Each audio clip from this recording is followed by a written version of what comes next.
Welcome. Tonight's guest is Adam Coolong. Adam, how you been?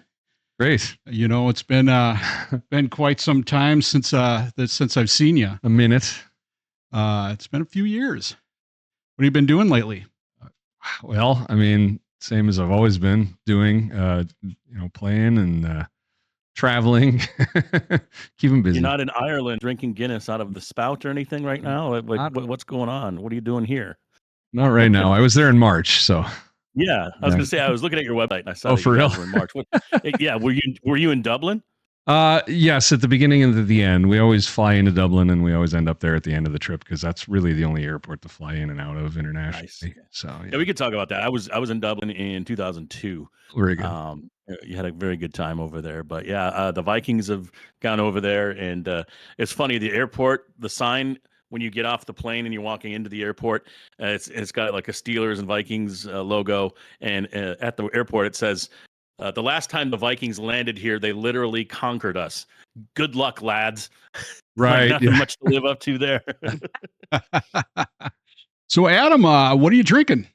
As I am sort of an old school guy, I would hate to part with tradition. I mean, I don't know how many pints you've poured me over the years, so why don't we just keep that up, and I'll have a pint of Guinness, please. All right, let's do that. Brett, you shouldn't even have to ask at that point, right? Well, really, no, not at all.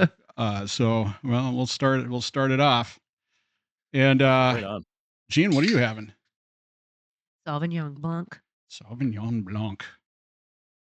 White. The white stuff. Dry white wine. Out of a box. Thank you very much. And Patrick, you drinking the usual, or you got something different tonight? Something different tonight. I've got once again raspberry lemonade. Raspberry lemonade. Yeah. So I mean, there's a couple things. I got to get up early tomorrow. It's also my daughter's birthday party tomorrow, and I have to referee 2 hockey games tomorrow, and it's just not looking like a good thing. Plus, I'm such a fat ass lately. I just, summer, it's still hot here. I'm just tired of being fat and lazy and, stupid. So alcohol is probably not helping with that. So I'm going to actually try to lose some weight here because it's out of control. Pool. Go swim in the pool. Yeah, I know I should. But that's free exercise. But I just got to eat better and lay off, the alcohol. I'll drink, occasionally, but it's like tomorrow's going to be a long day with all that I got going on. So, but yeah, I'm just going to occasionally have a few here and there. But for tonight, it's just going to be the raspberry lemonade, and it's delicious. Looks delicious. And Stacy, you will be having the hams. A hams it is. Because I'm a ham. Yes, indeed. And, wait, there's vodka in there too. I'm sorry. I left that part out. There's a bunch of vodka. No, I'm kidding. It's not. Well, they would go good together. When you get to be old farts like us, it's hard to recover when you got to get up at 6:30 in the morning. You know what I mean? It's not a good thing. What do you know about being an old fart there, buddy? Yeah, a little bit. He's getting there. Huh? Starting to get there. Yeah, I was actually I'm online goofing around yesterday. I was going through some old YouTube stuff, and I actually found like 2 stage announcements from 93 X Fest back in like 2002, 2001-ish. Just old clips of those shows, and I'm like, God damn, that was 25 years ago. That's insane to me. I don't feel like that, But there's good clips of like Weasel and Ton. Remy, myself, the Half-Ass Morning Show, Josh and Nick, and yeah, it's pretty cool to see what we looked like back in 2000 and the way we dressed and the bands that were there. It's kind of a trip. Since Adam is Irish and the Vikings are going to Ireland tomorrow, we might as well partake in all things Irish except me and Gene and Pat. Well, she's got more Irish in her than me. So. No, I'm talking about the drink. Sláinte. Cheers. Right. Cheers. Cheers. Cheers. Clink. Cheers. Clink. Yep. All right. There we go. If I was there, I would not be sober tonight. You know that, right? I would be partaking in that stuff. Good God, yes. You'd have the IV hookup. Yeah, well, we're trying to get Patrick to Minneapolis again. Right. It's soon. And during one of the home games, so we can go see the Vikings play. So we're so barkeep doing that. Irish whiskey towards American whiskey. what is the distinct difference? You're a mutt. Well, Is there a big taste difference for you? there's a difference. I mean, it depends. Like American whiskey, you have bourbons, blended stuff. I like Irish because it's not like a Scotch where they use peat to char the barrel, so you have more of a smokiness. This tastes a little more clean to me. It has a very kind of soft. It's still that whiskey, that sweet kind of whiskey flavor, but a little softer. I do like bourbon, but bourbon seems to have a little too much sweetness. This is a little more to the point, more whiskey flavor, less sweet. So I prefer it over, say, a Scotch. The Isleys kill me. Yeah. Real smoky, peaty. It's like taking water, dumping it on a campfire, scooping the water out into a glass, and drinking it. Oh, Burns going down a little bit. Heartburn in a I've bottle. had a couple of porters like that. It's like a campfire smoke flavor in a beer. It's like if it's done too much, it's awful. Oh God, is it awful? Yeah. You take a sip of it, and you're like, I hate rabbits. I hate rabbits. But yeah, this is I do like the Irish a lot better. I mean, there's some good scotches. I mean, Adam will probably agree with me. Like Glenfarclas. Glenfarclas is good. Is good. The 1968, we used to have that at O'Donovan's, and there was a guy that would come in from Iowa. He had 5 restaurants. He'd come in and he'd buy products from Superior Products, so that would sell stuff for restaurants. And every time he came in, he would let us know ahead of time. Make sure you got a bottle of Glenfarclas 68. And I mean, just insane. They'd be there over the weekend. He'd drink the whole bottle. That bottle would cost the restaurant, I think, maybe $400, and he spent $1,000 on it in 2 days. Wow. And he would buy shots for all the bartenders. Here's your shot. Wow. Amazing, just amazing whiskey. But if I'm going to do a single malt, I like that Bushmill 16, which is Irish. No, Adam, are you Irish? You guys sound like literal fucking snobs right now. Right? I am. Yeah, I'm Irish American. Irish. Wait, so you were born in Ireland? No. I'm American. My mom's from Ireland, but Okay. I'm American by birth. I like to say I'm of Irish descent.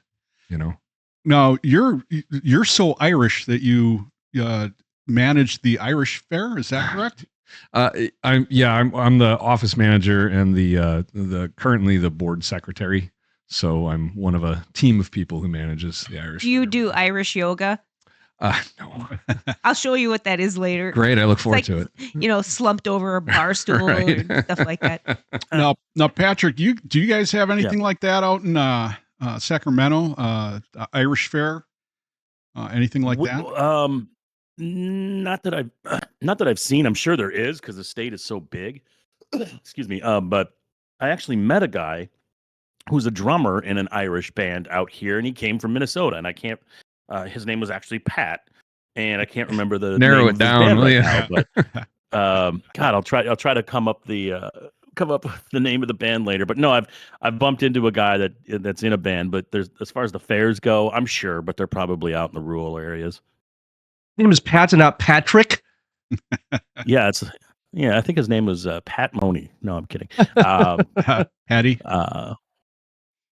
Pat McCracken. That's it. It was Pat McCracken. No, that's my Phil McCracken. Oh, Phil. Yeah, that's his brother. Yeah. So that's got to be a lot of work trying to put that festival together. I mean, it's huge. It's a ton of work. It's a 1 weekend long festival in August, but I work year round on it. So where is it? Always something. Harriet Island. It's in here. Paul. Okay. Mm-hmm. In August. Yep. Okay. So it's always this second full weekend of August. So Okay. This past month was August 8th through the 10th. Okay. Yeah. We got a lot of fun stuff out there. Being Japanese, great like- bands. Now, did you guys play out there? We did. Yeah. For those of that don't know, Adam is a guitar player and singer for the Wild Colonial Boys, which is an awesome Irish rock band. Yay. Yep. You guys have been playing for how long? I hate to admit it. I mean, we were talking about being old farts earlier, but yeah, it's over. It's 21 years, 22 years. Yeah, Wow. it'll be 22 years in November. Wow. Now I remember when I started working at O'Donovan's, you were like two-piece Yeah. acoustic, and it was great stuff. And all of a sudden, you guys did the full band, and it was just like the two-piece. You know how good you were as a two-piece times 1,000. I mean, Well, thank you. Yeah, really, really cool. our objective was always to be on this festival circuit that exists. There's an Irish festival there. I guarantee you, Patrick, there's one near you because they're everywhere. But Sure. this festival Yeah. circuit exists all over the United States, and in the summertime, there's a big one every weekend. And our goal was always to hit that circuit and be a regular part of it. And we knew that, like, as an acoustic guitar duo thing, that probably wouldn't get us there. Even though, ironically, later on, that stripped down, just acoustic small band thing took off, and everyone loved that. And that was after we'd already abandoned that approach, of course. But we wanted a bigger sound to kind of fill out the thing and make a big noise on a big stage. So So how many people I do you did got? circle back with my bud from AI, and he told me there are some good. Maybe Adam, you might know these. Some of the Irish bands in Sacramento area.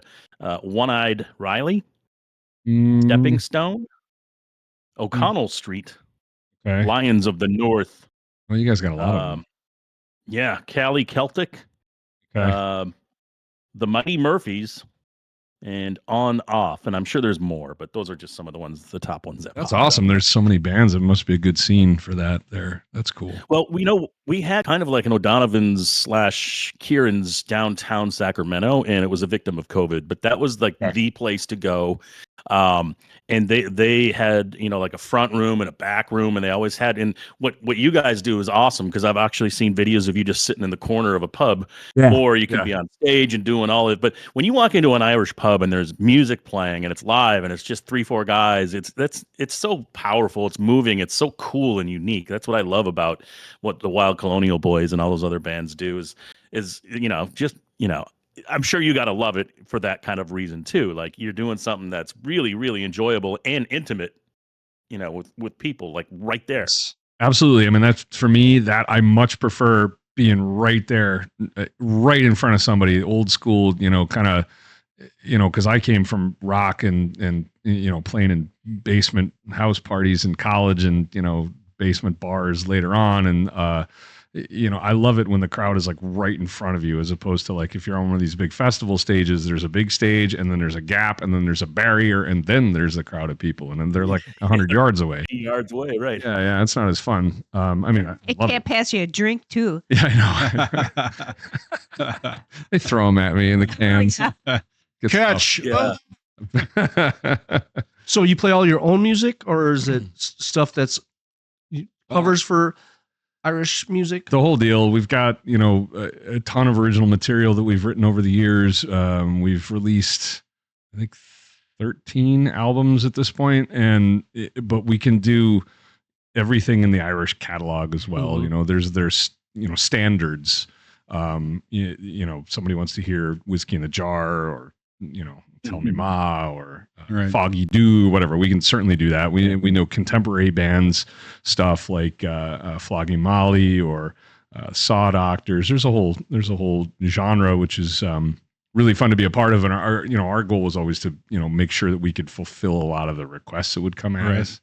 So we'd make notes, and if somebody kept requesting stuff like the song Galway Girl, which is super, super popular. Yeah. We kept getting requests for it over a period of time because it was in the movie P.S. I Love You, and it got really famous. And so we're like, well, we got to learn that song. And it's a good song. Steve Earle song. And Gene would be the drunk chick in the corner going, Alice, Alice, who the fuck is Alice? Yeah, Like, I remember that one.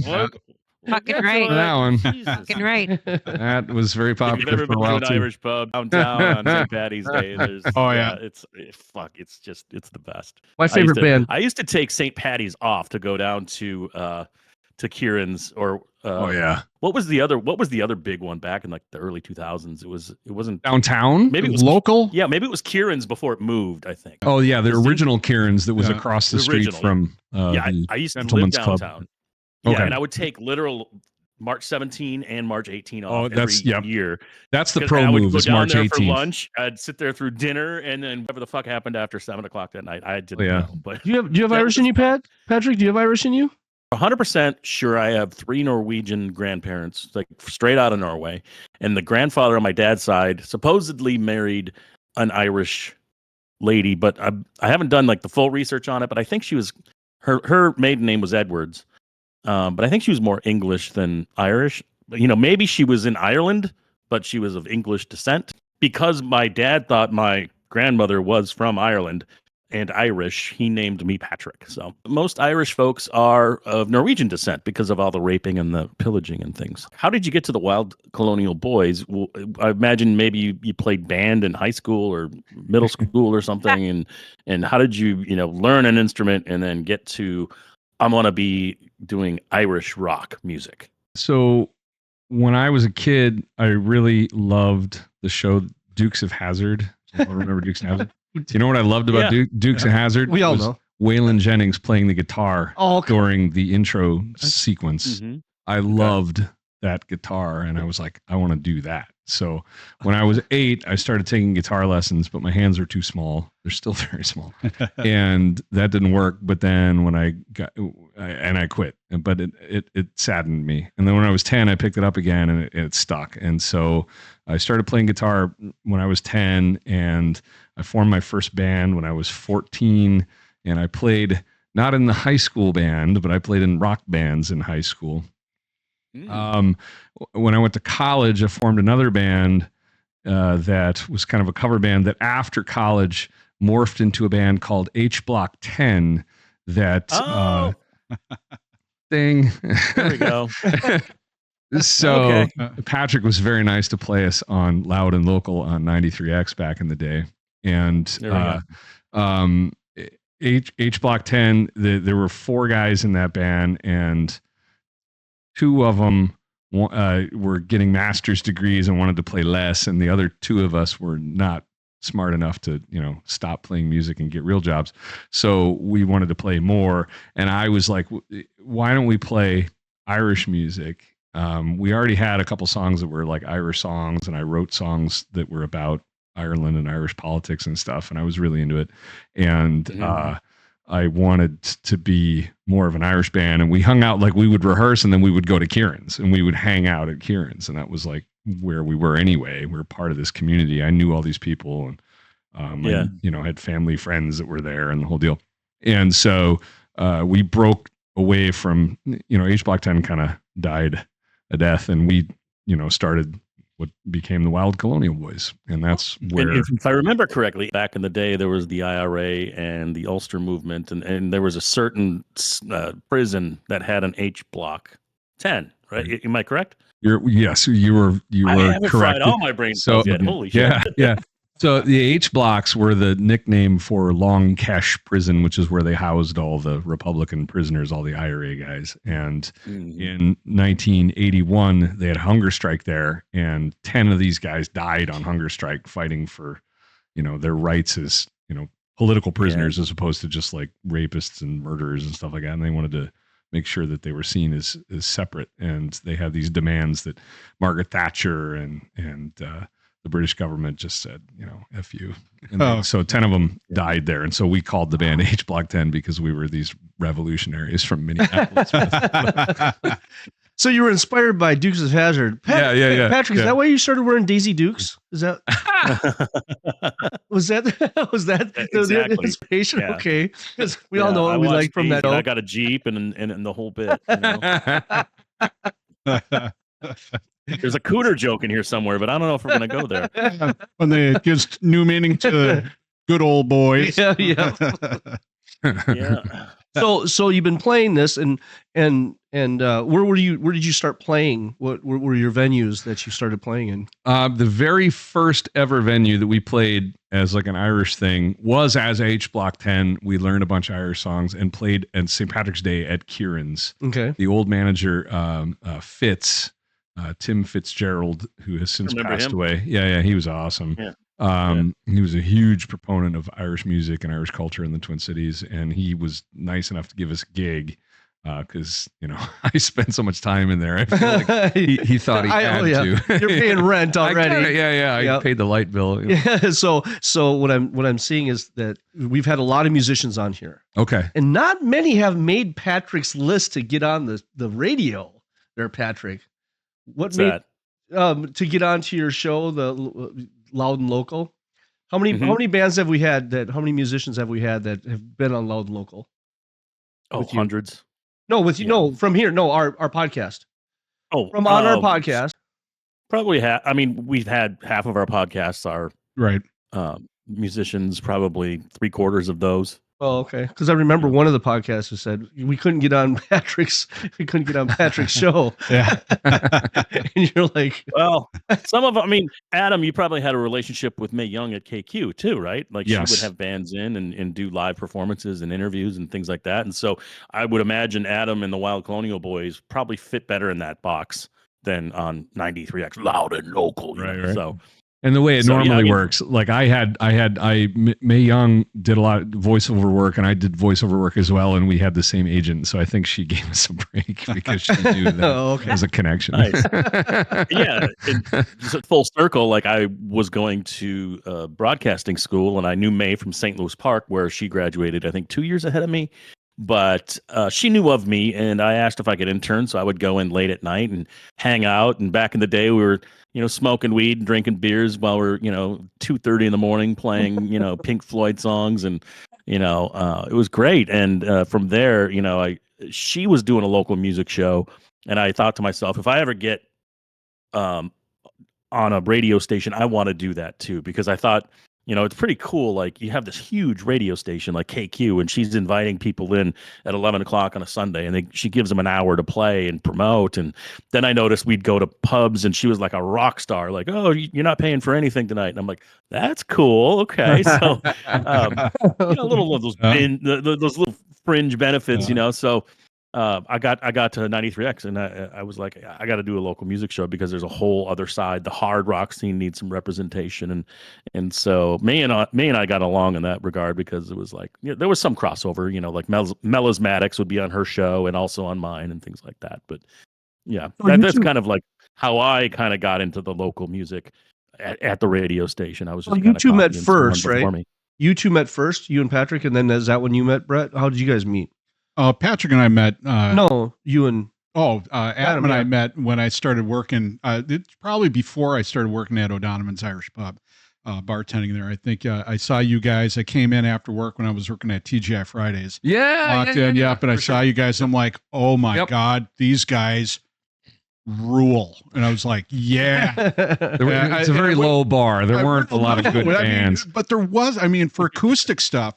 And I did acoustic stuff with Wayne Kyle from American Head Charge. That's right. And we were doing stuff like that. But the Wild Colonial Boys, it was like, oh my God, it was like 3, 4, 5 steps up. And I remember I walked in, I'm like, I'll take a CD. Yep. Yeah. I've got that. Yeah. So I bought a CD right away. I'm like, you got it. And I go to I go to Jean. I'm like, you got to hear these guys.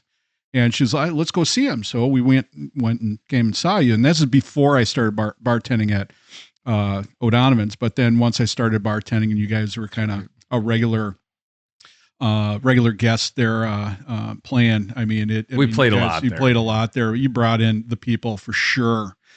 People loved listening to it, and I've always said, it's like there's an Irish pub has a built-in customer base if you do it right. If it looks like you get, parts of the bar from Ireland, if you get Irish music, and it doesn't have to be like the violin and the clada, the clogs and stuff like that, but bands like yours where it's upbeat, fun, entertaining, that kind of stuff, people love it and they'll come. And you guys were a big driving force in getting a lot of people in there and to stay. That made, I mean, literally, you helped pay my mortgage for years. I mean, Thank I'm you. not kidding. I mean, I should come on this show more often. This is great.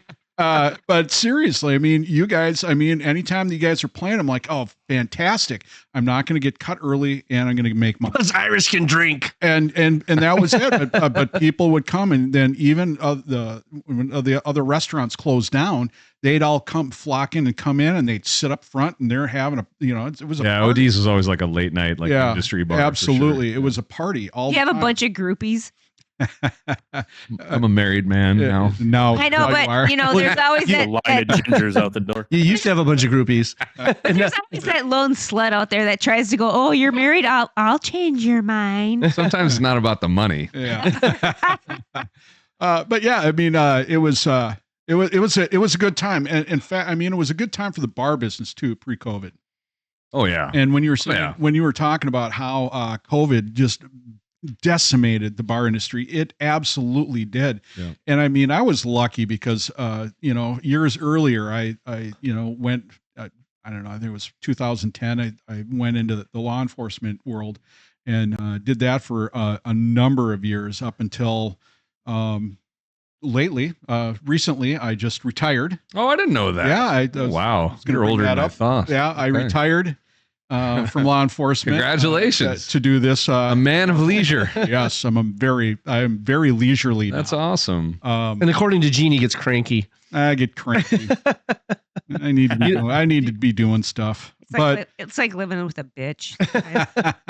You get cranky because you have to deal with all this stuff back there behind the bar. It's got enough to keep him busy behind the bar. That's for sure. There's a lot there. Yeah, he Yeah. can stay down here all day. I don't care. Maybe you can 10 bar at TGI Fridays again. Oh no more tendon bar. Oh, you're tending bar right He's now. behind the bar. That's true. He's behind the stick right now. I'm tending bar in a little more professional manner.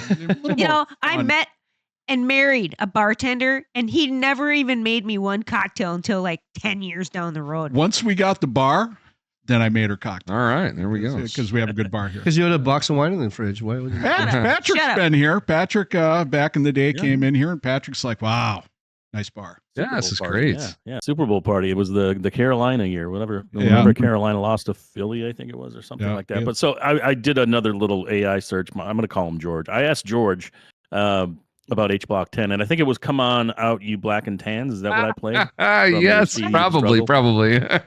Yeah, and that's a cover too, right? Like, Yeah, that's like an Irish standard. That's yeah.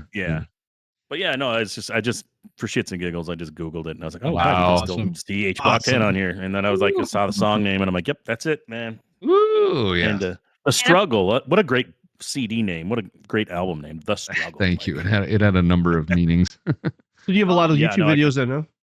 What's There's that? a lot on YouTube that I can look up.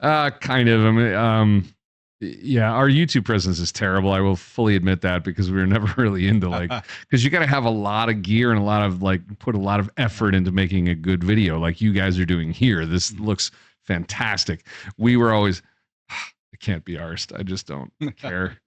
Here's a cell phone video. Yeah. Can't get rid of some fan cell phone video from 2011. Will be at the top of whatever search for Wild Colonial Bhoys you will look for. Yeah. But I mean, there's a lot of music on it. Spotify is big for us, and you can find us all over. I Oh, guess. okay, good. Yeah. What was the album that had Hard Life? Was that Irish in America? I think so. I mean, you guys did that 2006, that 7, cover of "It's a Hard Life." Probably one of the best covers which I learned from ever O'Donovan's. heard. Oh my god! I had heard that song on the Muzak system in O'Donovan's, and I was several times, and I was like, Niall McCafferty, who was the manager of O'Donovan's, still a great friend of mine, talked to him yesterday. I was like, Niall, what is this song? And we went back into the office and looked at the big server rack that whatever Muzak system you had at the time was like, oh, it said, it's this and this. And I was like, I Googled it on the nascent internet cell phone thing, which was not easy at the time.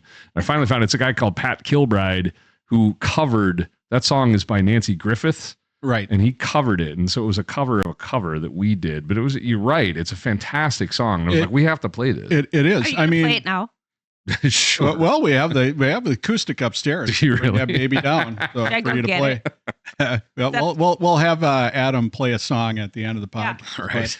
But I mean, I remember when I picked up that album and I listened to that song, I was like blown away. I'm like, why is this song not on the minimum Cities 97? That's a good I mean, song. it's not a good song. It's a great song. With your permission, I'd love to put it on the end of the podcast. Oh, sure, of course. Perfect. Of course. So Sweet. it's a great song. You could have made that the intro. Well, absolutely. That's old school. You have to Yeah. explain. Old school, yeah. That, I mean, that recording there is probably 18 years old. Yeah, absolutely. Wow, that And makes it's it better. phenomenal. I actually have it, on my playlist here for Apple Music. I do. It's in I there. think I just got sandbagged. No, I mean, Better it than is. being teabagged. Yeah. Yeah. True, it's true.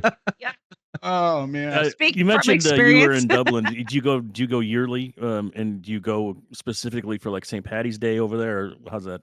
So we go about every 18 months. The band does organized tours where we sell tickets and people come with us. So we have like a busload full of Americans, and we pick them up at the airport, and then we tour around the country. Different itineraries. We try to mix it up. I want to do that. You should. It'd be I wanna great. We've come. done 9 of them, so we'll go. Number 10 will be November of Halloween into November, the first week of November 2026. So a little over a year from now. Oh, we will do that. Oh, that's It'd be great. okay. Oh, I'm Great to telling have you, you. we are going to go. Sign Be me up. fun. Well, yeah. We haven't released the itinerary yet because we don't have one yet, but we'll figure it out. when you do, we will go. Yeah, Absolutely. yeah. Awesome. Please. Because Great. not like I have, Anything else to anything do. else going on other than this. Yeah. So He And cleans I up- imagine, So, yeah. I imagine the Irish are nice when you guys come over. But what's it like as a band? Do you get side eyed, or do you get accepted quickly, or do you have to like prove yourself before they start throwing shit at you? Or how's that work? Well, that's one of the best parts about playing Irish music, and I think the Irish culture in general is that they're just so nice and they're so open, and it does not take long for them to be like, okay, these guys can play. I'm really into this. So I think they're really accepting of it, which is great. So this last time we were there in March over St. Patrick's Day. On St. Patrick's Day itself, we played in a tiny little town in the west of Ireland, County Galway, called Clifton, which is my ancestral home where my mom's family is from, and that alone made it special. My mom was with us, which was awesome. I actually got to be a judge in their St. Patrick's Day parade. seriously, yeah. It was like the token yank, get up on the stage. All right, whatever. But we played in this bar, well known for music, I guess, in Clifton. It was like you said earlier, Patrick. Just we were in the corner, and there's a bunch of people like right up in front of us, and we were just sitting down in a corner. But we killed it. It was so much fun, and all these people were vibing it, and that was awesome. And to speak that language with them and to play their music Mhm. in their home, that's a really special, cool thing. I'm so It is. lucky that I get to to do that, and.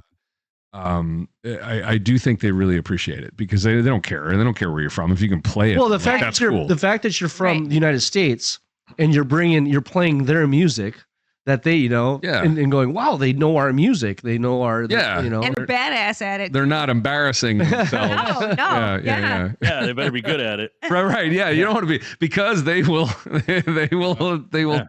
take the No piss more out of pints you. for those fucking Yankees. Get the Exactly. fuck out of here. Exactly. We'll have to learn the river dance before we go. oh God, Yeah, clogging no, it. I went to Dublin, so kind of like what you do. My trip to Dublin was, I was fortunate to be at 93X, and back in the day, booze companies like Cuervo and Guinness, they used to take DJs to places Awesome. and make you like broadcast live there. So it was Okay. like it was an influencer Fun. before we had influencers. Yeah, you know what yeah. I mean? Yeah.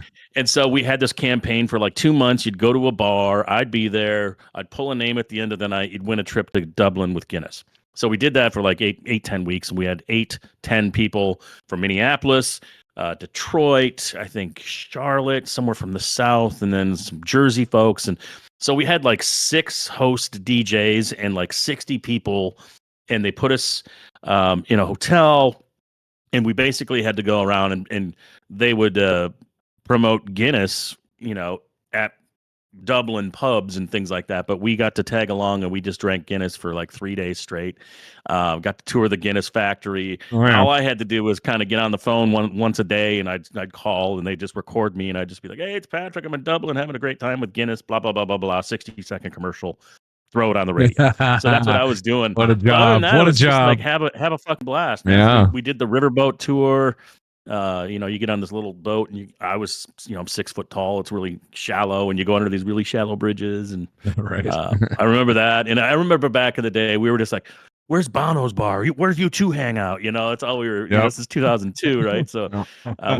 we never found them, but we did find some cool pubs and had some I guess this is a thing too, where you sit down, and an Irish person will just be like, "Where are you from?" And you're like, "Oh, I'm from Minnesota. I'm here on a trip." And they're like, "Oh, really?" And then they'll just start. You be their best friend. I got "Give a me your cousin in email address." Illinois.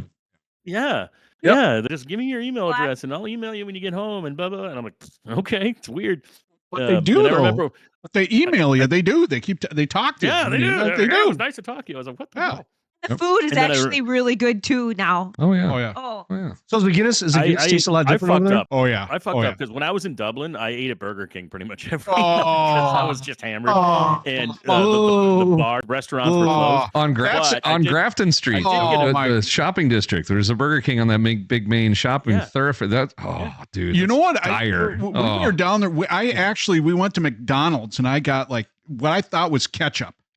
I thought no, you have to it pay was extra. ketchup. It was the most disgusting red sauce. It was not ketchup. It was a red sauce. Well, they do have ketchup, so Oh. you got the wrong thing. Oh my god, it was They make terrible. you spend an extra 25 cents. User back. error. Well, yeah, they don't. They don't. That's, They use vinegar, well, yes, salt vinegar. and they, things are different. Yeah. yeah.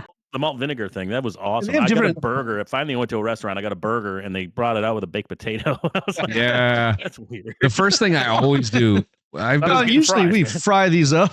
I've been to Ireland. I don't even know how many times at this point, to be honest. And I know that sounds braggy, but it's true. And every time I come home from Ireland, the first thing I do is like go to McDonald's and get a cheeseburger because they just don't do them right there. And I will have a big glass. I'll fill it full of ice and cold water, and I will just drink ice water because you can't get ice in your drinks really over there either. Really, And I'm a big proponent of lots of ice in drinks. Yeah. So yeah, but and it's different. But if you do it, their way, then it's cool too, because you can get curry sauce with your chips, and you can't get Oh, that yeah. over here Oh, yeah. really, and that's amazing. So But the Irish breakfast, amazing. Oh, Yeah, exactly. That's the best meal of Oh. the day. Oh, That's the best meal. so of the day. good, dude. It's an so Irish good. breakfast. Um, Fill the Asian guy in. It's 2 eggs. Typically, it's okay. So it's mostly meat. It's typically it's 2 over easy eggs. Mhm. It's 2 sausage, like Irish sausages, bangers. It's 2 rashers of bacon. It's black and white pudding, which is another Toast. kind of sausage. Toast. Yeah. It's toast or some kind of bread product like a potato farl or brown scone. bread. It's baked beans, which is a different kind of baked beans, like the Heinz green canned baked beans. Have you ever seen those? It's sometimes fried tomatoes or fried mushrooms, and it's all on one big plate, and it's massive. It's so good. And then they also bring you a roll of toilet paper. It's good. It's good for soaking up last Oh, night. yeah. Anyway, Well, Pack extra toilet paper in my luggage.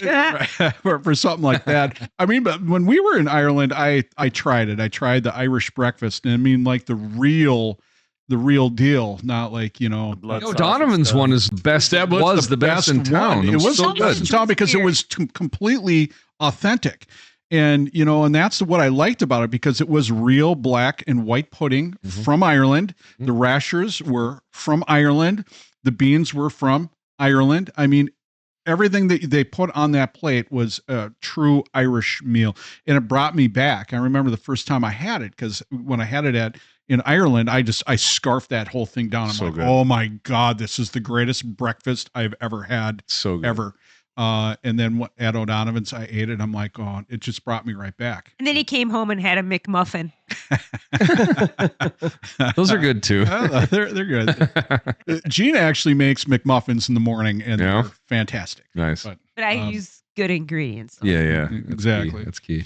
I took a bus tour throughout the city, and I stopped. You can make stops, and you get like a half hour or whatever. So I went in this pub, and I got actually like, I got to get something pretty fucking authentic Irish. I can't come over here and get Burger King and a shitty burger. So I did get like a cup of soup, yeah, like a chowder of fish. Yeah, fish chowder is very good over there. So People are into that. Yeah, so I did that, and I had a pint, and there was a soccer game on, and these guys are fucking just yelling like it was the Super Bowl, and I'm like, Jesus Christ, it's just soccer, man. But no, it was different over there. Jesus Christ, it's American football. So that was my authentic thing. They're doing football, and I got my soup and my Guinness, and then I got back on the tour bus. We were there when That's you the were experience. That's great. Some big soccer game or something, right, Brett? Yeah, well, when we were in Killarney. Killarney, County Kerry, and Galway and Kerry were playing Irish football. Gaelic football for the championship. Yeah. And County Kerry won. Wait a minute. Like barely won, but they won. What year was this? Oh, this is 2018? No, this is like 20 years ago. But you weren't born. But all of a sudden when they won, everybody's like screaming and yelling. We go outside. We're going to go to another bar, and there's people running down the street naked. Naked, winning the all Ireland. That's their Super Bowl. That's a really, really big deal. Yes, and we didn't know it. But you got to experience that, which is cool. And it's always cold there, so that's embarrassing for them. Point out the true gingers. What? Well, it was really cool because we were at this pub that was just all too many people, and we went across the street and down the street to this hole in the wall. Okay. And we walk in, and they were the best, and they they had one of those projection screen TVs. It was kind of broken. That's a piece of crap. Piece of shit. And there was like 4 people at the bar and 3 around a table watching, and we're like, we're home. This is our place. Okay. And all of us, everyone started talking. We're Americans. Have you ever seen Gaelic football? And we're like, no. And I go, oh, you're in a treat. So they sat us down right in front of the TV, and they're explaining stuff, and we're doing drinks, and they're like going, well, we'll get some shots. And it was like, shots? Really? Shots? And I'm like, you guys don't do shots? And they're like, what's a shot? And we're like going, gun, right? We're like, the alcohol that's upside down in a glass. And they're like, oh. Yeah, that wouldn't be typical. And they're like going, you really want to spend that kind of money? I'm like, can't be much. And I walk up there, and it was like, this is like 20 years. I'm like, holy shit. But they were so cool. We bought shots, a round of shots for the whole bar, which was 8 people, including us. Not bad. Literally. That was fun though. But it was fun. Yeah. We had such a great time. And we were staying at bed and breakfast, and it was great because they had these information booths in every town. And you'd go in and say, hey, we want a bed and breakfast. We want to stay a couple days in this next town. It cost $1. And then they would call and say, well, here's your reservation, reserve it, and here you go. It was the greatest thing. So we just rented a car and drove around the whole island. Yeah. Okay. And I drove on the wrong side of the road. Yeah, many times, and almost killed me. You're also on the wrong side of the car. Yeah, I know. And with a stick shift. We got a Ford. Yeah, that's fun. What was it? A Ford Focus? Yeah, Ford Focus. Sure. That's a big car over there. You didn't pull a Matthew Broderick, did you? Ooh, I hope not. Probably close. If you don't know the story, you might want to Google it. Just saying. Oh. But I mean, it was a great time going there. And Patrick, I'm telling you, Patrick, if next year to do this, you guys should all come. Come on, let's go. I'm going to hold you to it. Are you talking next year or this year? Well, so like I said, it's a little over a year. Yeah. So you'll spend Halloween in Ireland. Halloween came from Ireland. No, you're talking 2026. Correct. Yeah. Okay, I'm there. We're there. Patrick, are you game? Stacy is. Sure. What the hell? I'm going. Stacy's going. I'm going. It's not like I'm working. So we'll go. Let's do it. Great. Let's do it. But I mean, it's fun. We should do a podcast while we're there. And that's what I'm talking about.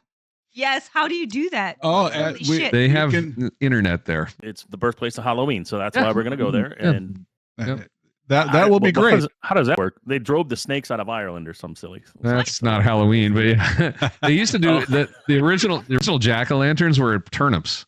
They weren't pumpkins. We did pumpkins here, but they were turnips. Turnips? Aren't turnips like this big? Well, they're bigger there, but yeah. Wow. Yeah.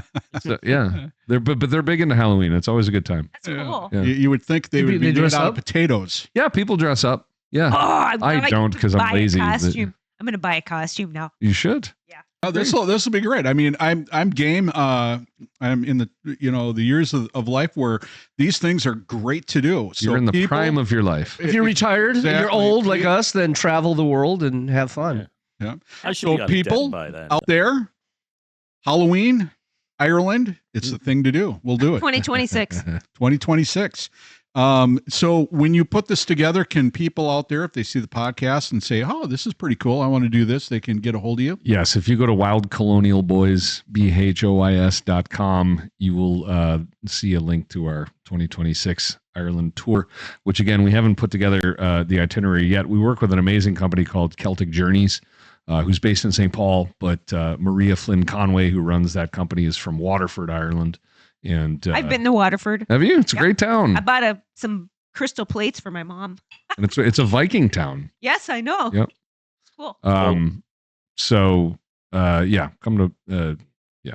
Thank you. Look at that. Oh, I know. He's like, More whiskey now. oopsie. I into your glass. Yep, that's what Brett did. Back in the day, here's a story, quick story. The local always bragged about how they sold more Jameson whiskey, Irish whiskey, than any bar in the world. They sold all this Jameson. It was like, I was always like, screw that. I'll go to O'Donovan's where they give away more Powers whiskey than any other bar in the world. So it's better than Jameson? I think so. Well, it's about the same price point, and this is a better whiskey. In my opinion. And I agree. I drank Jameson for years. I drank the Jameson Gold. I was drinking the 18. I started testing some of the other Jameson stuff, and it was like really expensive. And then one day, a guy named Jesse DeGrosse comes in the bar, and he's like, and we became friends. He's like, I'm going to try that John Powers.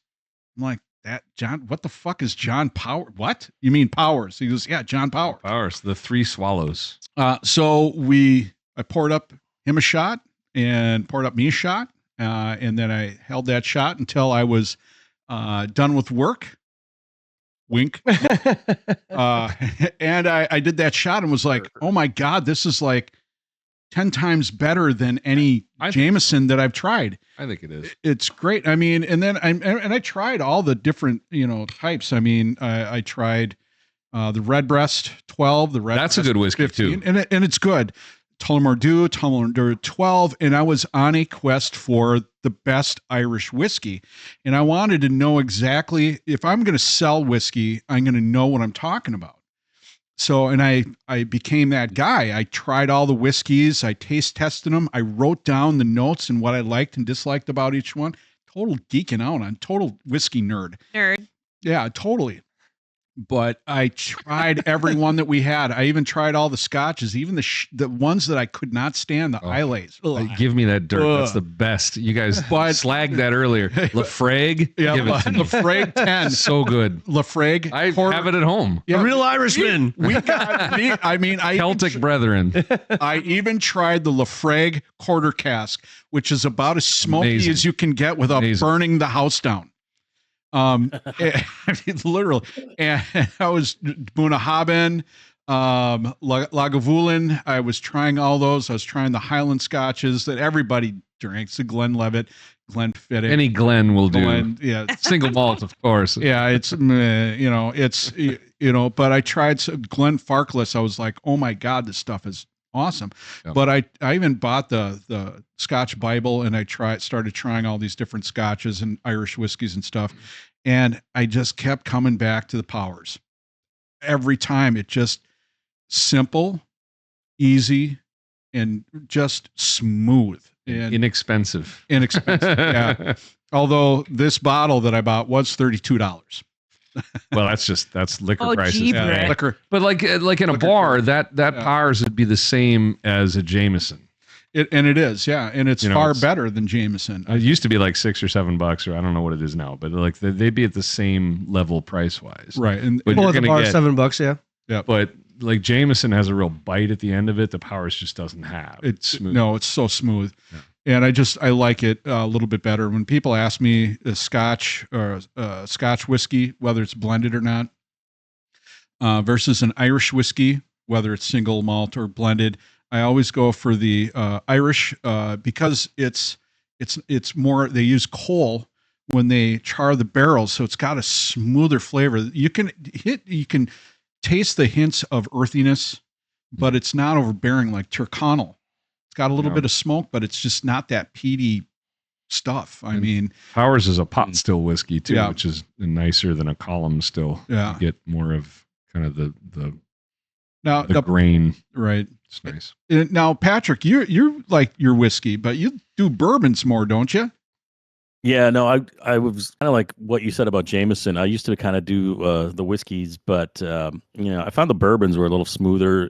My buddy that lives in Minnesota, he was like giving me some things to try, and I had some Angel's Envy, and I'm like, oh my god, this is good.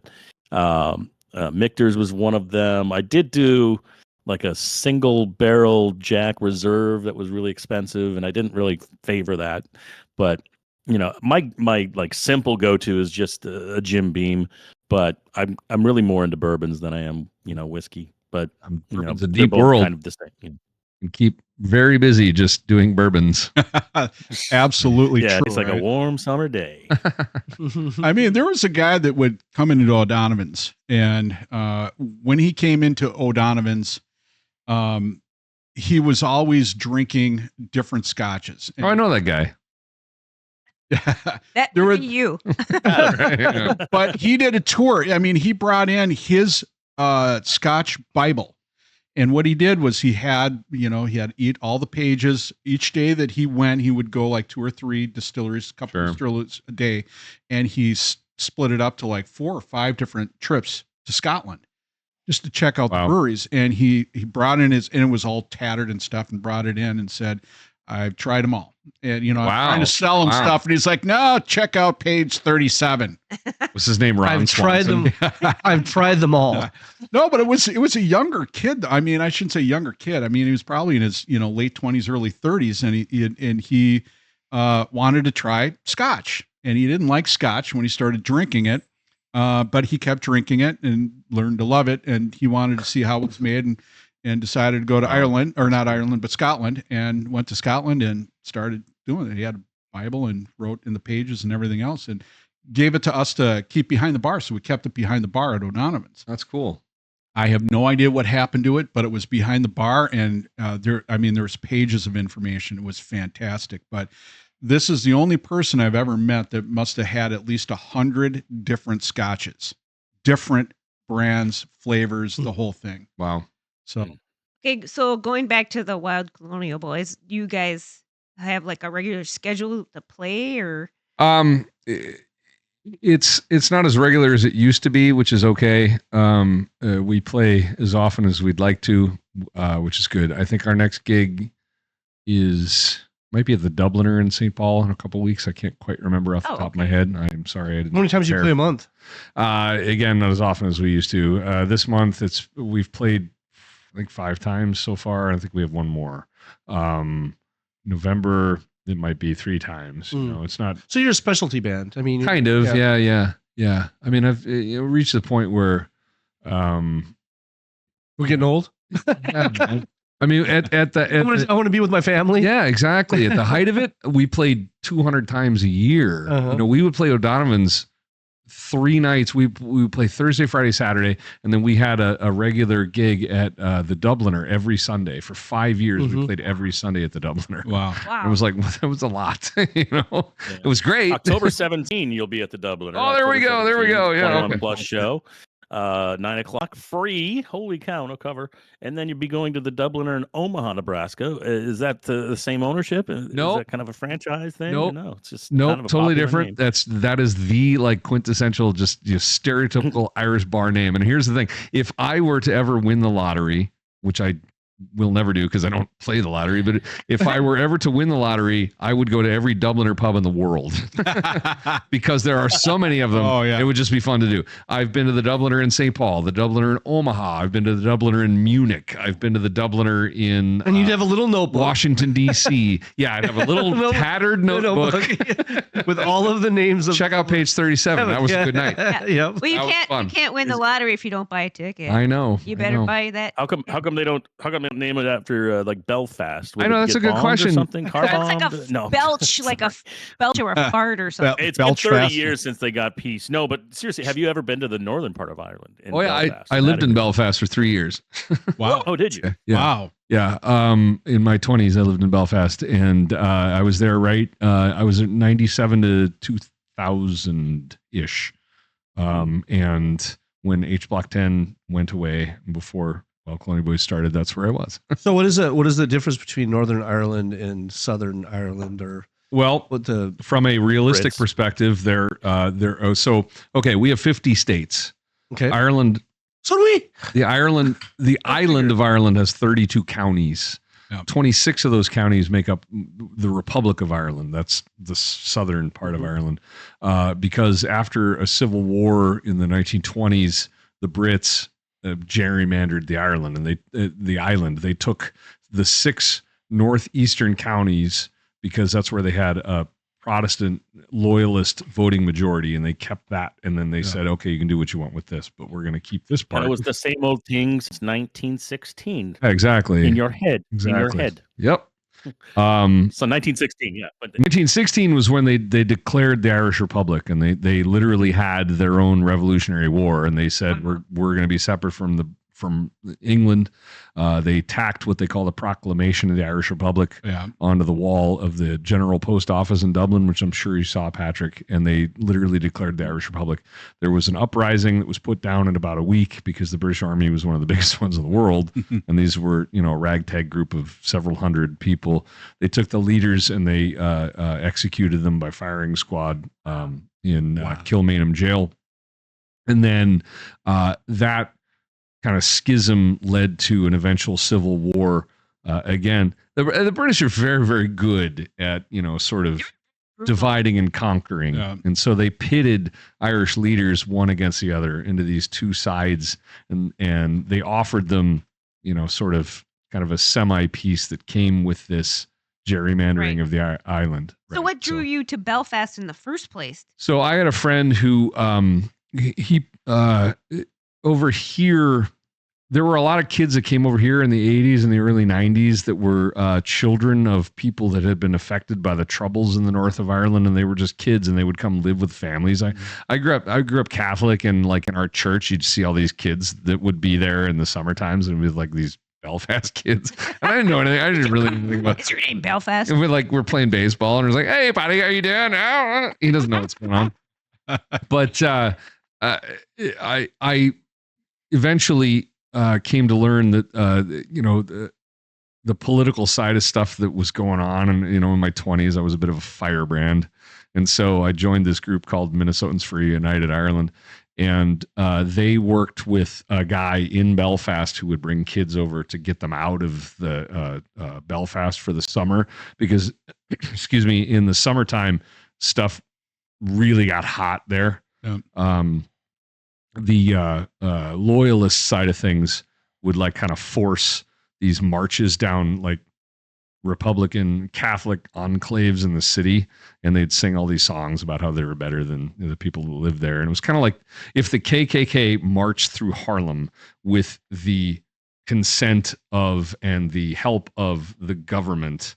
That's what this was. And this goes on every year. Oh yeah. The 12th of July to celebrate the 1690 defeat of Catholic King Charles II by William of Orange. That's the whole point. And so this thing goes on every year, and people start throwing rocks and Molotov cocktails and all this crap. Oh no. And so they try to get the kids out of this city. And so these kids have come to cities in America. And I'm sorry. Keep going. Yeah. So when you were in America, where were and these kids are coming here? What city were you living in? Well, I'm originally from Pittsburgh. Okay. And go Steelers tomorrow. Oh, that's right. You are a huge Steelers fan. And okay. Thanks for coming by, Adam. And great show. Wherever the fuck it is, who cares? Thank you. Come again. Oh, snap. Come again. So this started happening in Pittsburgh, and then when I moved here, it would so people would send the kids over. Long story short, when I was in my 20s, I met the guy from the other side of things, the person who Okay. would send the kids over. Okay. Right.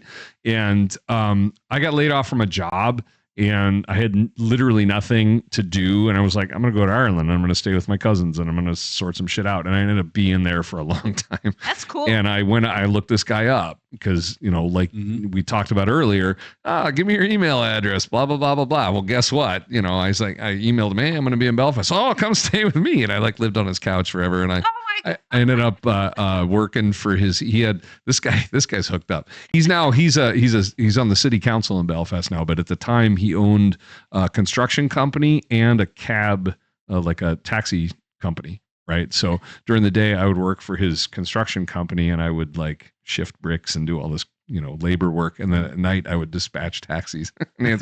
That's awesome, dude. That is awesome. I got to trump his story. Well, not trump it, but add on to it. So this is crazy that you brought this thing up. So when I was in Sturgeon Bay, Wisconsin, it was my first radio job. 1993 to 1995 is when I worked there. And I also, hung out at the small town bars. And there was this girl, I think in 1994 is when I met her. She was at the bar and she looked like a young Nicole Kidman, big, curly, reddish brown hair, just absolutely beautiful.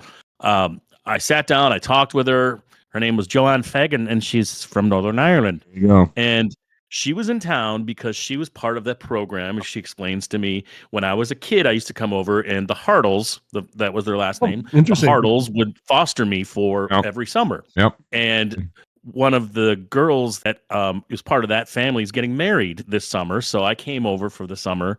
And she was 24. I'm 22. So at this point, she's been out of the program. But that's how she got to Sturgeon Bay, Wisconsin. So we ended up dating for the 2 months that she was in Wisconsin, and way out of my league. But just super friendly.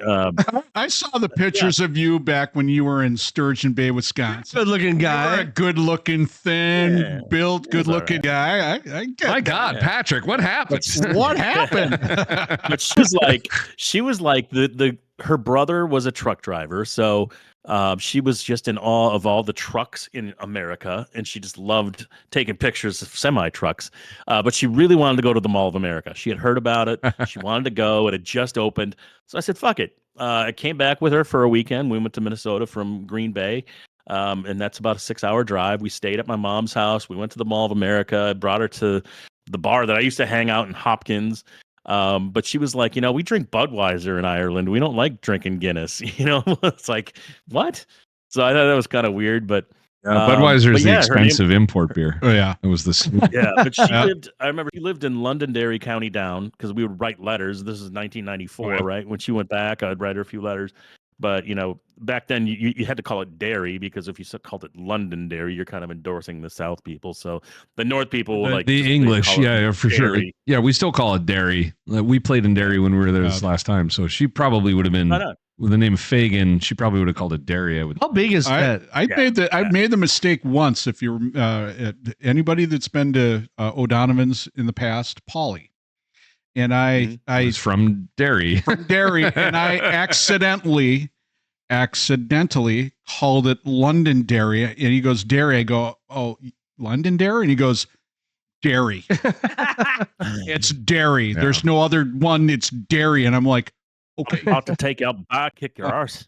I've never seen. And Polly is the most fun-loving, fun guy. And you made him mad. I've never seen him it's Derry. And I was like, okay, it's Derry.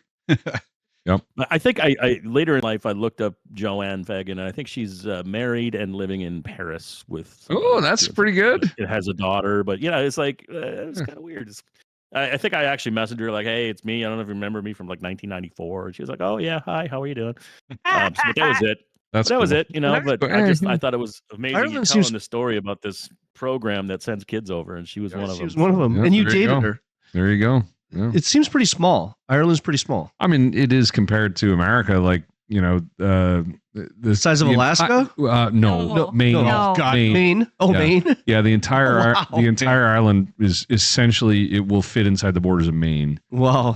And there are roughly, I think, 5 or 6 million people total in the whole Ireland, maybe 4.5 million in the Republic, and then 1.5 million in the North. And how far is you were from Port Patrick is like right across, right? So like Dublin would be on the west, or I'm sorry, the east coast. Yep. To the west. Can you see it? From where? Well, whatever you're from, your east coast. Can you see England from your west? No. No. It's There's a sea I there. mean, there's a sea there. Well, I know, yeah, but like in Japan, we can see Korea. Yeah, no. Oh, really? Yeah, No. We can see Korea. I think it's across. Okay, so from the east coast of Ireland to England, or I think it's Wales actually that you hit directly across. I think it's like 70 miles or 90 miles, so you can't see it. Like on a clear day, I was just like, yeah, no. okay. If you take a ferry, you'll see pretty it. far. You can see pretty far. Yeah, so. yeah. So I don't know how far Fukuoka is from Korea, but you can see it on a clear day. Oh, it's I think it's 22 miles. Yeah. Oh, I fucking don't know. Yeah, that's something like that. But it seems pretty close, I mean, it's kind of hard to tell. On a clear day, I can see my neighbor. Open your eyes a little bit more. All of you guys have been to Ireland. I haven't been yet. Well, you Stacy, will. I was going to ask you. You've not been. I have not come with us. Well, you're coming. You will. I have a good friend, Mick Tully. Shout out to Mick Tully over in England. He's from Ireland, and he comes over here for martial arts seminars. He's awesome. Invited me over there, so I want to go over there. And where's he from? Do you know? I'm not sure, but he lives in England now. He does the martial arts there, but he was born in Dublin. I think he was born in Dublin. Okay. Do the Sons of Anarchy still have an Irish gun connection over there, or no? He's busy doing Bosch now. Now, with the Wild Colonial Boys, since you play in Ireland, you play in other places too, don't you? Yeah, we've played all over. Yes. Well, like you just said, Well, I'm talking other countries though. I mean, London, or you've done stuff with like the armed forces, haven't you? Yes, we did two separate years. We did tours of the Middle East. wow. Where we went to military bases. Cool. I bet you they just loved it. Honestly, they really did. I felt a lot of love, which was awesome, and I feel really bad for them because there's nothing. And okay, so I don't remember when this was. St. Patrick's Day twice in a row we did it, and it's hard, and it's hard for us. And I shouldn't even complain because it's not right. It's not their life. But I mean, it's 24 hours to get there, basically. Yep. And it's on the other side of the planet. And then there's no like, okay, rest a day. Nope, let's go. They don't mess around. Yeah. They got you doing stuff. It's just exhausting. Yeah. But yeah, these the men and women over there are Americans all over. I mean, they live in a sandbox and have no entertainment outlet, and so they're excited to see us because there's nothing else. And I'm not downplaying us or whatever, but it's just like, sure, they're excited. Yeah, my brother was in Saudi Arabia and he had to sleep in a parking ramp. Yeah, right. A cement parking ramp. Yeah. Yep.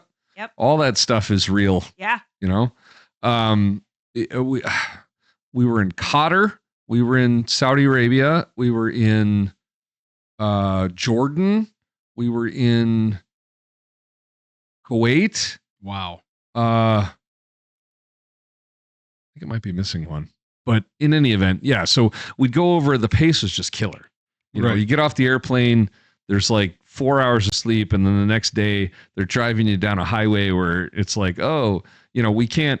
I remember this. So we flew into Jordan. Yeah. We have to stay in Amman, Jordan, because overnight, the plane gets in at night. But we can't go to the military base, which is like 3 hours outside of the city, because during the night, that's when there's like rocket attacks and rebels and whatever else. So we have to stay in this nice hotel in the city. But then during the day, we'll drive down that highway. And who's protecting you? It's Dave from the Air Force in a van. Wow. And that's it. There's no like, so do we have like body? No, we're good. If you have Kevlar, bring it yourself. Yeah, they won't, they don't come out at night. Yeah. But then we're passing all these like burned out vehicles and shit. And I was like, oh my God. This is a little weird.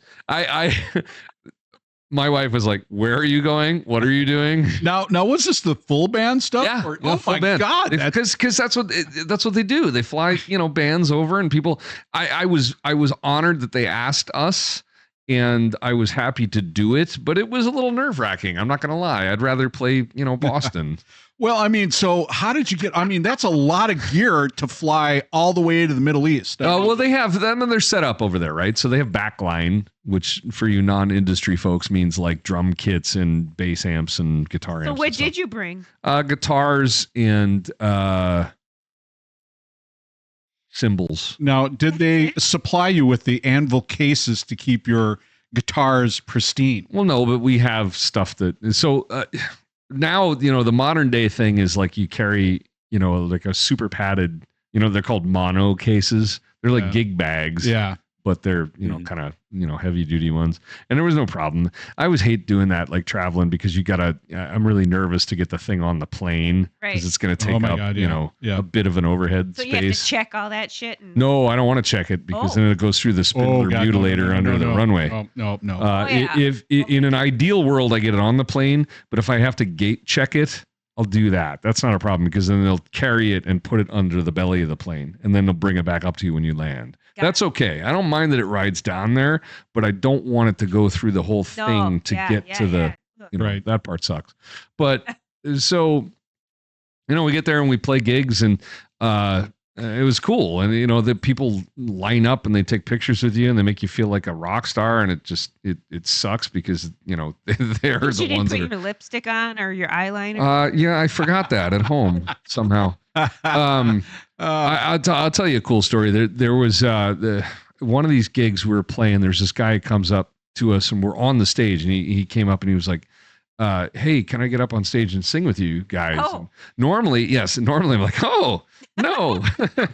But hey, we're here. This is their thing. I'm not going to, I was like, yeah, man, come on up. He goes, I said, what do you want to play? He says, can you, let's do the Fields of Athenry. And I was like, okay, this guy knows, okay, all right, sounds great. And then he goes, I'll do Gino's part. And I'm like, are you serious? Yeah. You're serious. He knew the band. Oh my God. He was like, all right. Now you have to explain. that was super cool. You have to explain Gino. Okay. So Gino and this is not my wife, Gino. This is a different Gino from the Wild Colonial Bhoys.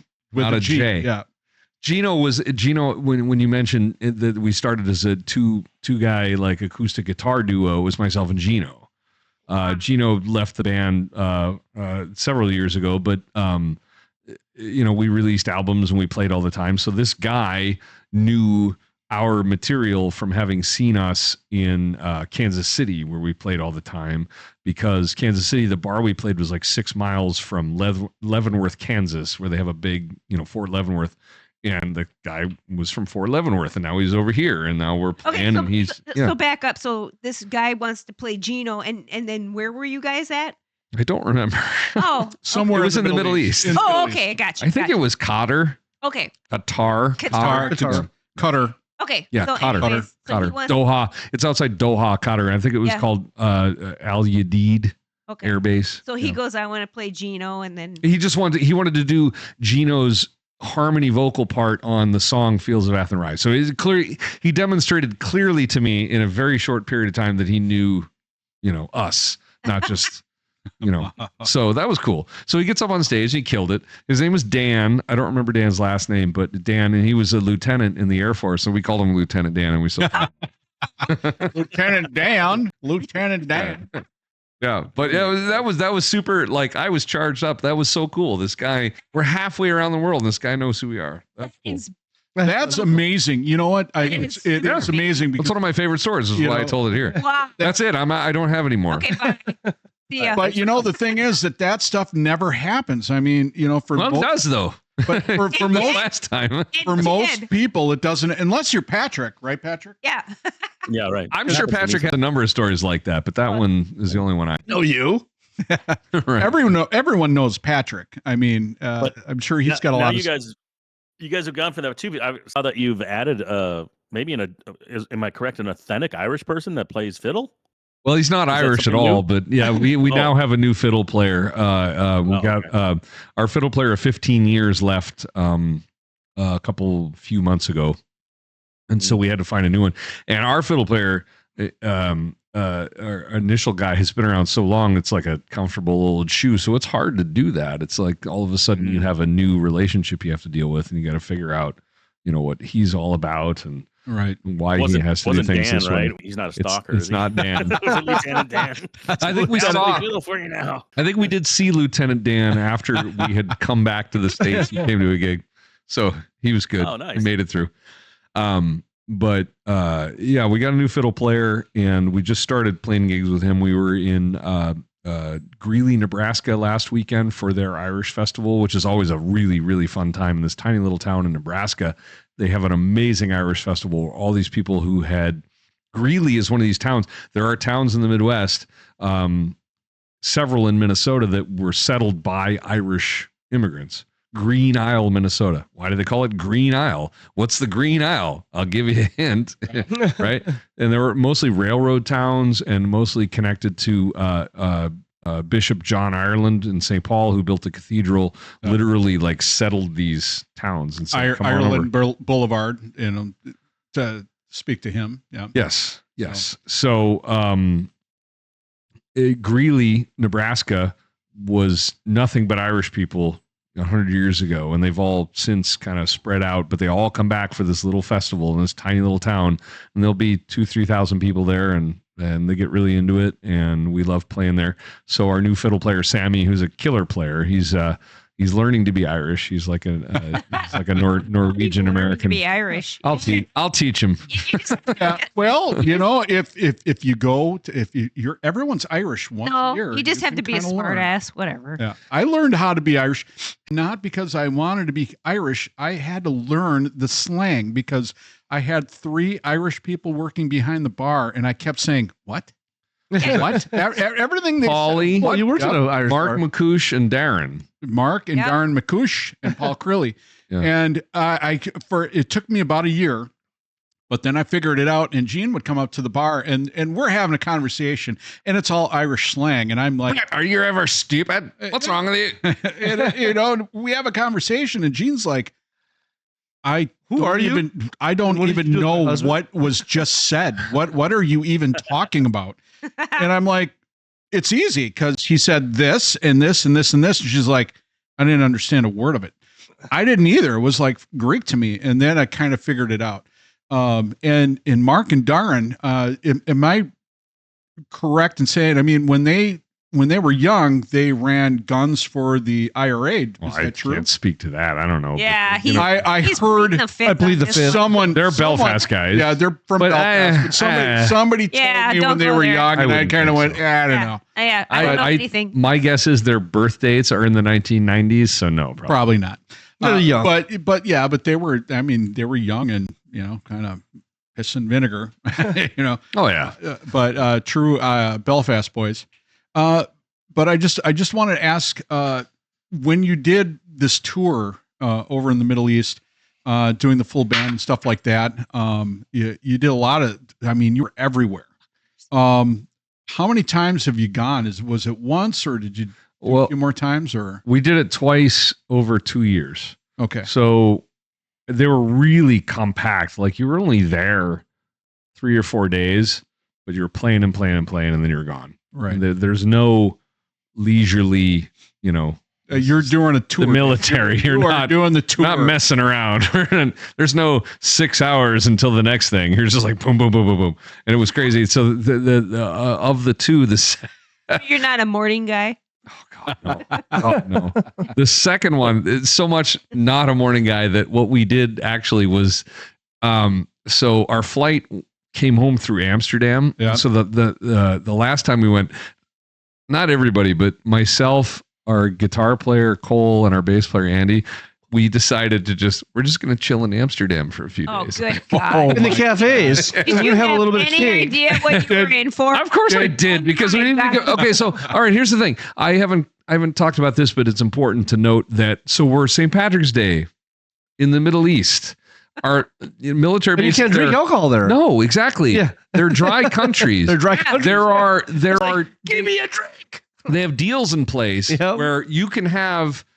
They'll give you 2 alcoholic drinks on base in a 24-hour period. So everyone has these little digital cards that you have to swipe. And it was really weird because you'd go to this building and it was branded with Fox Sports. You'd go Fox Sports on the fucking sign of this building, and you go in there and it's like you're in a sports bar in America. Right. You know, it's literally like Buffalo Wild Wings. With Coke and Sprite. Yeah. Yeah. And you can get, everyone lines up and they scan your card. You can have a beer, you can have a whiskey, whatever. You can do that once more. That's it. That's it. What a drag. Yeah, it's totally a drag, right? And we're just playing our asses off. And St. Patrick's Day, I'm kind of used to. Yeah, I want a tip of you. Yeah. So we went to Amsterdam and we got an Airbnb. We just chilled. And what did we do in Amsterdam? We found an Irish bar. Awesome. We hung out in Molly Malone's in Amsterdam. Did you find a pot Molly cafe? Malone. Well, so we were busy. It was great though. The first thing we did was we checked into this Airbnb. I remember we got in at like 9 a.m. and you couldn't get into the Airbnb until 3 o'clock in the afternoon. It was absolutely pouring rain. Has anyone been to Amsterdam here? No. Okay, so there's the main train station, which is where eventually from the airport you can get a train into the center of town, and then you're right in kind of this. The canal goes through and all this stuff. We had to walk like a mile and a half with guitars and suitcases, and it's just pissing rain, right? And we got there on a Monday. We walked into the everything was closed, and we're stupid. We're American. We don't know. And we finally found like a pastry shop, a patisserie or whatever that was open. And we come in, and we're just French, just like dogs. And we come in, and our bass player Andy, who's always just like, "Hey, I'm American." He goes, "Why is everything closed around here?" In English, expecting people. Of course they did, and they're like, "It's Monday." So Monday was like a Sunday over there. Well, it's just everything's closed. Oh, okay. So we literally sat in a coffee shop for like 4 hours until we can get into our Airbnb. Oh, wow. Checked into the Airbnb, and we slept for like 18 hours. Because we had just been absolutely beaten up on this trip in the Middle East. And then we went to Molly Malone's, and we're just there all the time. Okay, so and it was super everybody cool. Don't go to Amsterdam on a Monday. Right. And you go to Molly Malone's, where the bartender was from North Belfast. And I was like, nice. Right. Perfect. So for all you young listeners, that's how you sow your oats. Yeah. That's how you walk your. What do you mean? Amsterdam's full of brothels. What are you talking about? No, Well, that's in the red light His long journey of staying up and getting wet and doing all that stuff and working hard and that's how you sow your oats. The funny thing was Amsterdam, walking a mile with all the gear. It was dead by 11 o'clock at night. I was expecting like Vegas, just off the hook. Yeah. Red light district, just crazy. No, it was closed. Everything was done. Like Knollwood Mall on a Thursday. Exactly that. Did you ever go to you ever play or visit Syracuse, New York? Yes, we've played the Irish Festival there twice. Do you know where I'm going with this? You know about the stoplight? Yes, with the green over red. Yeah. Yes. I do. do. You know the story? Yes. You want to tell it, or I could? No, please. But You do. You do. No, so there's this. We were talking about people settling, like in Green Isle and Irish communities. There's this place in Syracuse, New York, known as Tipperary Hill, or how do you say that? I think it's Tipperary Hill. Yeah, Tip Hill. They call it. Yeah. So when they put in their first traffic light, the red over green was considered disrespectful to the Irish community there, because red kind of represented British folks, and they started throwing rocks at the bulbs and kept breaking the signal changer. Yeah. So the state and the city finally gave in because they kept throwing rocks, kept breaking it. So in the whole country of the United States, or in the whole United States, it's the only signal light that will be green on top, then yellow, then red on the bottom. Wow. Yeah, that's true. Well, hey, There's a that's statue there to mark the occasion and the whole bit. So It's a little Irish history for Must you. have had a bunch of accidents because it was green light for everybody after they broke all the red ones, right? Pretty much. Probably. So I collect all the lanyards and the like backstage passes and stuff that we've played gigs at, and the Syracuse one, it has the logo is the stoplight, and it's the upside down, the green one on top. Oh, that is awesome. They made I'm a gonna have to point get a of telling me that. You're gonna have to get a T-shirt with Yep. with the green. Yeah, there you go. See it there. Yep. Yeah, Yeah, that's- Yep. There you go. Yep. Yeah. That's Perfect. sweet. Yep. But so what happened with Wisconsin where there's like it goes this way? Yeah, that's a weird thing. Because they don't know. They're sideways. left or right. Sideways, Their yeah. left-hand turn lanes got like a median Yes, right. exactly, It's very yeah. strange. What? Yeah, Wisconsin. Turn left in Wisconsin. Yeah. Strange. Very strange. All the roads are like QQ highway ZZX. Well, when you drive in England, they have lines, white lines that go like X, like what left and right, like a zigzag. That's also confusing. I know. Well, for an American, it's confusing. Over there, they're like, "Oh, this is great. I'm on the wrong side of the road over there. On the wrong side of the car, going, oh shit." But yeah, I think I've caused a lot of accidents.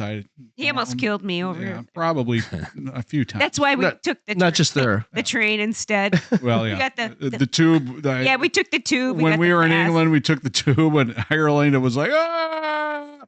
But the one last thing I wanted to ask you is, you did a little podcast, Irish tea with. Wow, you've done a deep dive. Yes, with Leslie Rich. Yeah. Between you and Leslie, probably some of the most.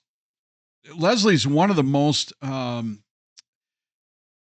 gifted musicians I think I've seen in a very long time. Yeah, he's awesome. He's incredible. And he comes over and he's probably as humble as can be. I play guitar. He's from Belfast. Yeah. And then when he plays and he sings, you're standing there going, what the hell is going on here? What? I look at him like, how does that voice come out of you? What?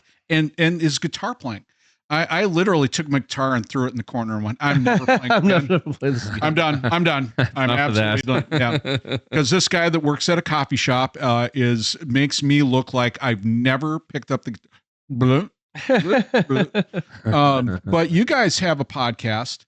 We did. We don't do it anymore, but we did. So, oh my God, it was awesome. I laughed my ass up. You Really? guys were awesome. Yeah. Oh, wow. Well, thank you. You guys have to bring that back seriously, because you guys talked about music. You talked about tea. It was cool. It was super cool. That's surprising. I mean, Thank it you. was. I watched it and I thought this is one of the coolest things. You're one of our 40 podcast.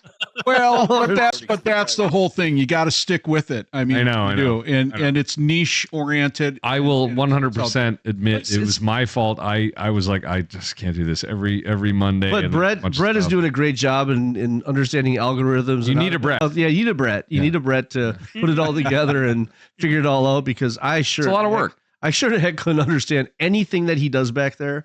And he's just tending bars, pulling pints.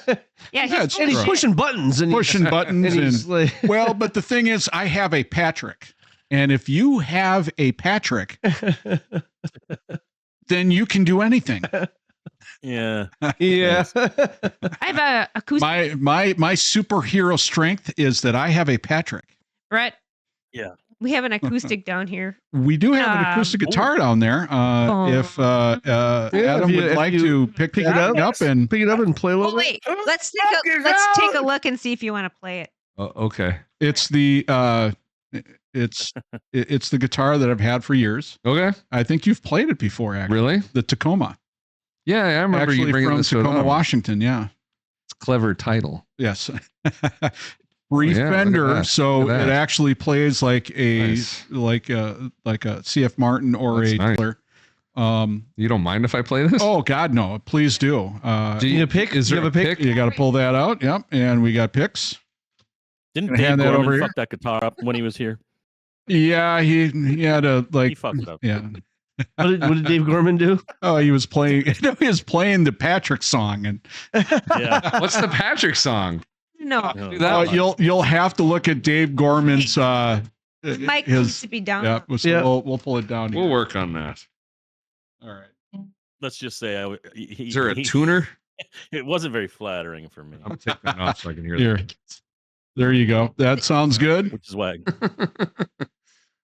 So yeah. While he's tuning this, we'll just like go. Okay, so go ahead. I was going to say, well, for the people that know, I picked up this guitar probably 25 years ago, Gene. I was playing with Wayne Kyle, who was the guitar player from American Head Charge, and we were doing acoustic sets.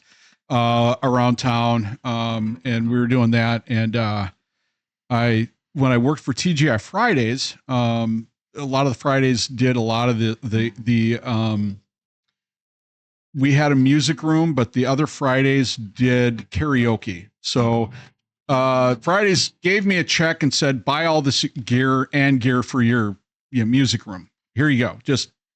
So I went down to the Guitar Center in Roseville and said, we need all this stuff. And we spent about 50 grand. And I went back and said, I need a guitar.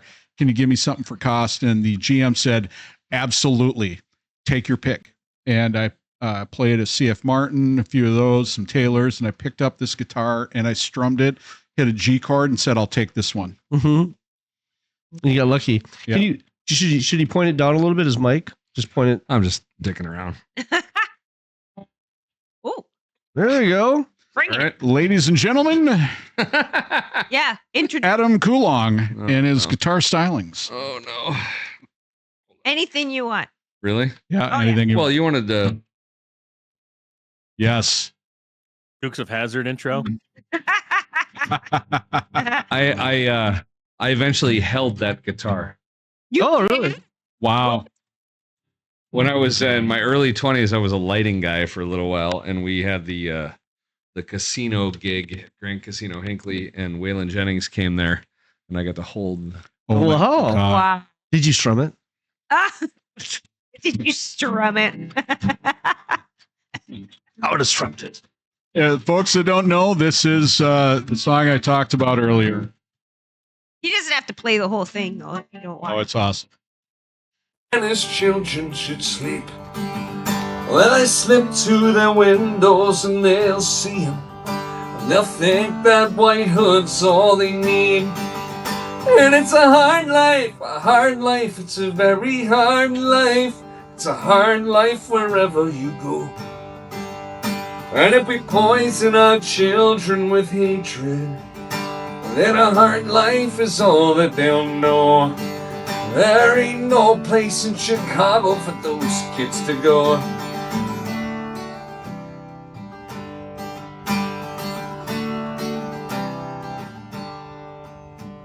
I was a child in the 80s, where dreams could be held through TV. With Disney and Cronkite, Pope John Paul II, I believed. Now I'm a backseat driver from America, and I am not at the wheel of control. I am guilty, I am war, I am the root of all evil, Lord, and I can't drive on the left side of the road. And it's a hard life, it's a very hard life. It's a hard life wherever you go. And if we poison our children with hatred, then a hard life is all that they'll know. And it's a hard life, it's a very hard life. It's a hard life wherever you go.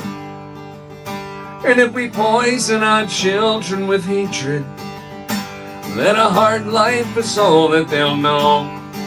And there ain't no place in this world for those kids to go.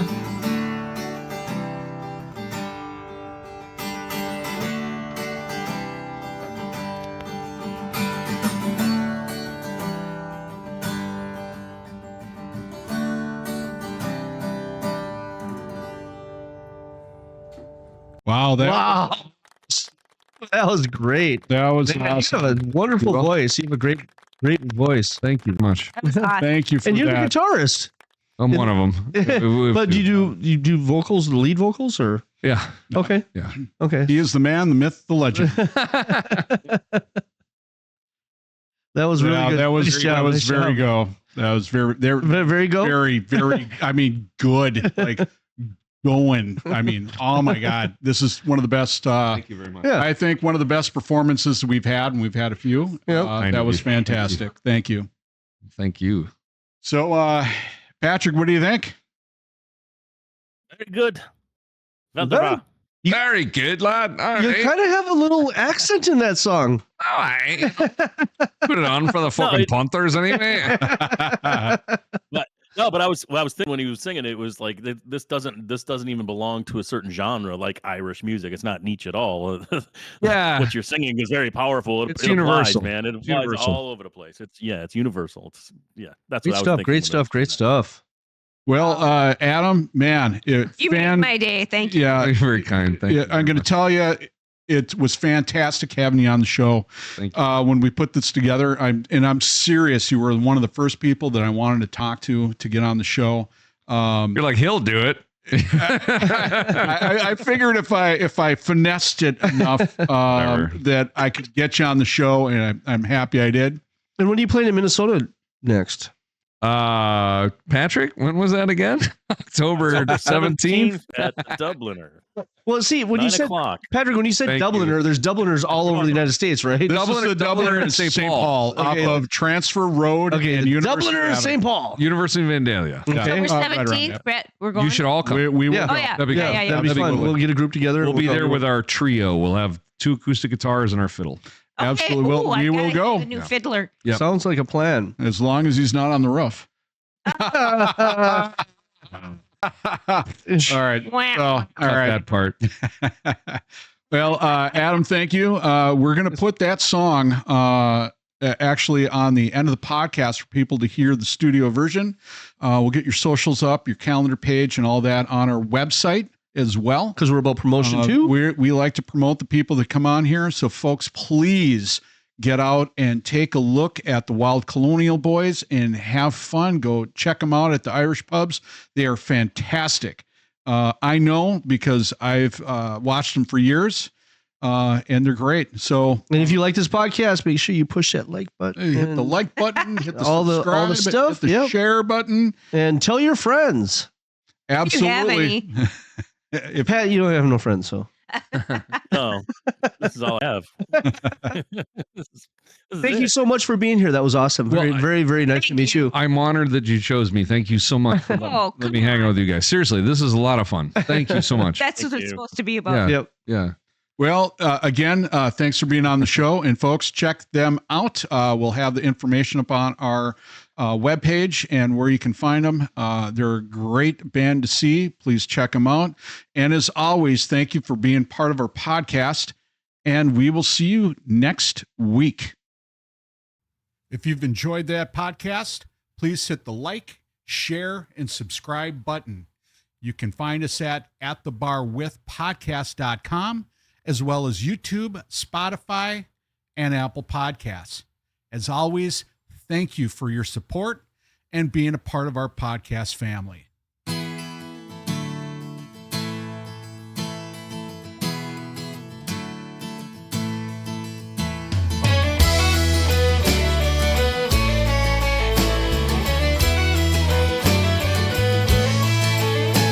I'm a backseat driver from America. They drive to the left on Falls Road. The man at the wheel's name is Seamus. That's a child on the corner he knows. Seamus says, now what chance has that kid got? And I say from the back, I don't know. He says there's barbed wire at all of the exits. There ain't no place in Belfast for that kid to go. It's a hard life, it's a very hard life. It's a hard life wherever you go. And if we poison our children with hatred, then a hard life is all that they'll know. There ain't no place in Belfast for that kid to go.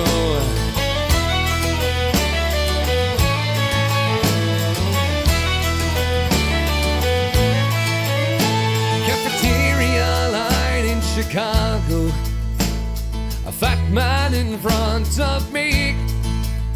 He's calling black people trash to his children, but he's the only trash here I see. I'm thinking this man wears a white hood in the night when his children should sleep. But they slip to the window and they see him. They think that white hood's all they need. And it's a hard life, it's a very hard life. It's a hard life wherever we poison our children with hatred, then a hard life is all that they'll know. There ain't no place in Chicago for those kids to go.